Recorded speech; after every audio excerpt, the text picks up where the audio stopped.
நான் எனக்கு முன்னுரிமையோ இல்லை இன்னொருத்தருக்கு முன்னுரிமையோ கொடுக்கறதில்ல. ஸோ அது ஒரு ப்ராசஸ். நம்ம வந்து அந்த ஒரு டைம் வச்சுருப்பாங்க, 2-3 நாளைக்கு ஓப்பனில் இருக்கும்.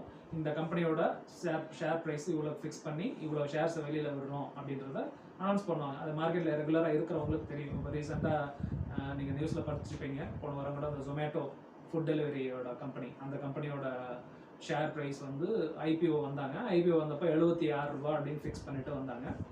அது லிஸ்ட் ஆகிற அன்னைக்கு அது ஒரு 10 days ப்ராசஸ், 1 வீக்கில் வந்து நம்ம அப்ளை பண்ணணும். அப்ளை பண்ணியாச்சுன்னா நமக்கு அலாட்மெண்ட் வந்து ஒரு 1 வீக்கில் தெரியும், அலாட் ஆச்சா இல்லையா அப்படின்னு. அலாட் ஆனிச்சுன்னா நமக்கு டிமேட் அக்கௌண்ட்டில் ஷேர்ஸ் இருக்கும்.